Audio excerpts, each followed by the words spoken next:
สบายดีขอต้อนรับท่านเข้าสู่คลิปการเรียนภาษาจีนกลางทางออนไลน์กับอาจารย์แจ็คบราวน์มื้อนี้เรามาเรียน15คำสุภาษิตจีนภาคที่3นำกัน汉语成语入乡随俗入乡随俗เข้าบ้านตาลิวให้ลิวตาตาม埋头苦干埋头苦干浪抒发那苏林取长补短取长补短ศึกษาข้อดีของคนอื่นเพื่อมาเสริมข้อด้อยของตนเอง五花八门五花八门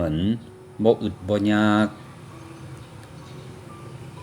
一言为定一言为定เว้าคำได้คำนั้น白日做梦白日做梦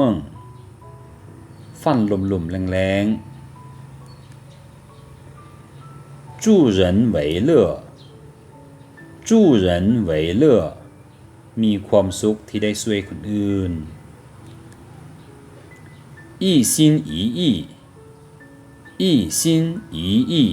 ใจหนึ่งใจเดียว三心二意三心二意จิตใจบ่มั่นคงลังเลกะวนกะวาย独一无二独一无二หนึ่งเดียวบ่มีสองหนึ่งเดียวบ่ซ้ำไผ安居乐业安居乐业อยู่เย็นเป็นสุข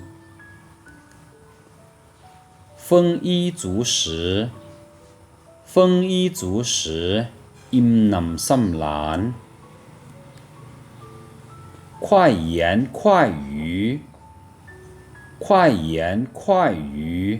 เว้าตรงไปตรงมา心直口快心直口快ปากตรงปากจัด开心见山开门见山开门见山เว้าตรงประเด็นและทั้งหมดนี้ก็คือเนื้อหาที่ข้าพเจ้าได้นำมาเสนอในมื้อนี้ท่านสามารถติดตามข้อมูลเพิ่มเติมได้ที่ Facebook Fanpage เก่งจีนฮั่นหยูปังปังตะกับข้าพเจ้าอาจารย์แจ็คบราวน์